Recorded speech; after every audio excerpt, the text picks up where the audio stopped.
Welcome to Small Bite Sound Bites, a weekly segment of the Food for Thought podcast in which I share short responses to typical questions, typical myths, and misconceptions related to living compassionately. Thank you so much for your support of this podcast. Please help keep it ad-free and keep it going by going over to joyfulvegan.com/donate and becoming a supporter today. Today, I want to address an assertion many of us have made, or many of us hear pretty frequently, and it goes something like this. What's wrong with drinking cow's milk if the cows are treated humanely and live on lovely green pastures? So I remember the day I learned that cows don't just naturally, quote unquote, give milk, right? And I remember feeling really stupid. And I know I'm not the only person who just believed that cows naturally constantly produce milk, right? Of course, like everyone else, I desperately did not want to believe that my consumption of cow's milk or cheese or butter was harming anyone. So I believed the story that cows essentially just exist to bestow upon humans the gifts of their mammary glands, right? I mean, we don't say they lactate. We don't say we take their milk. We say they give milk. Cows give milk. We certainly don't talk about the fact that we impregnate them in order to stimulate the production of that milk.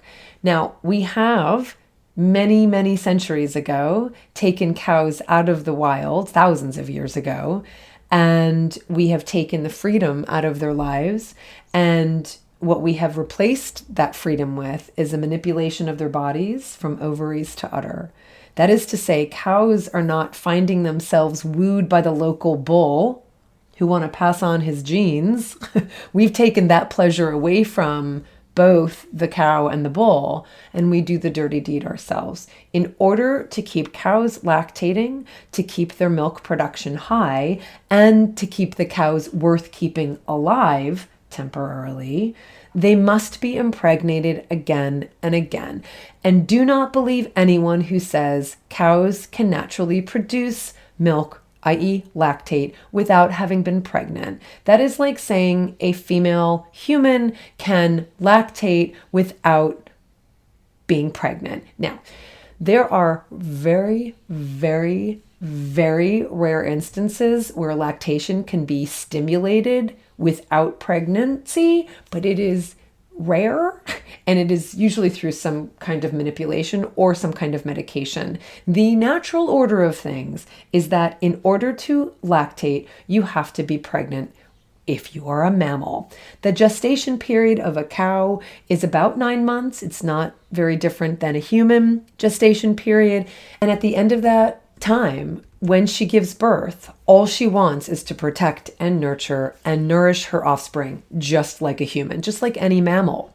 But instead, the cow's baby is taken from her within days, sometimes within a day of birth, a process that every dairy producer will tell you, whether they are part of a large operation or a small operation. They will tell you that it is incredibly traumatic for both mother and baby to separate them.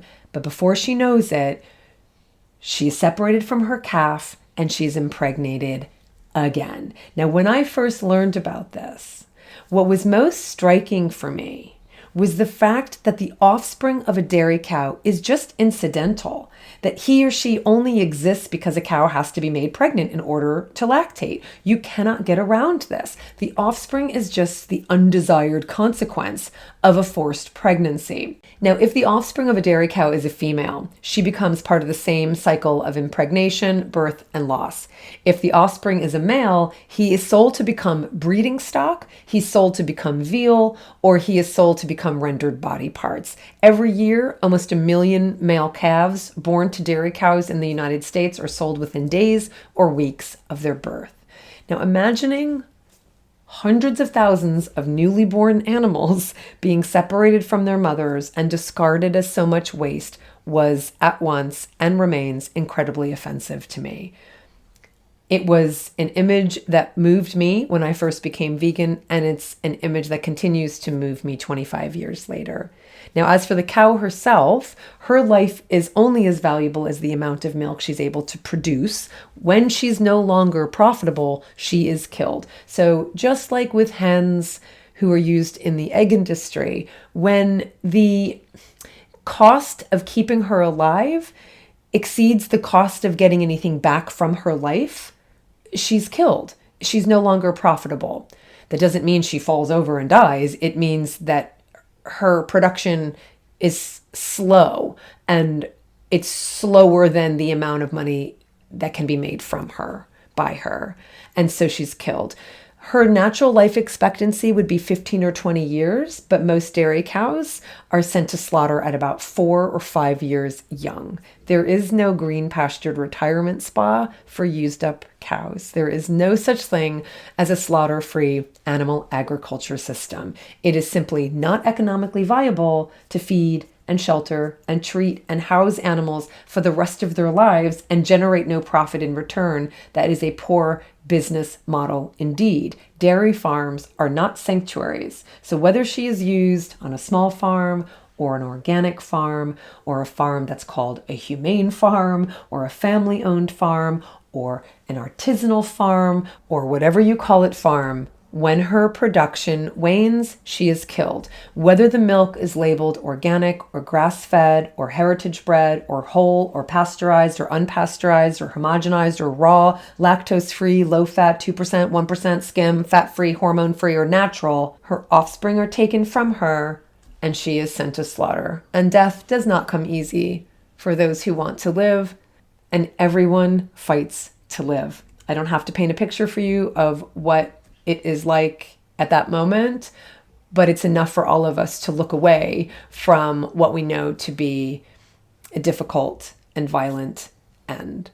So thank you for listening, everyone. If you like what you heard, please share it with others. Please certainly leave a review and ask me any follow-up questions you have. I hope you're subscribed to this podcast. And of course, I hope you're supporting it and that you are interested in becoming part of our community of supporters. You can go to joyfulvegan.com/donate, or you can go to patreon.com/Colleen Patrick-Goudreau.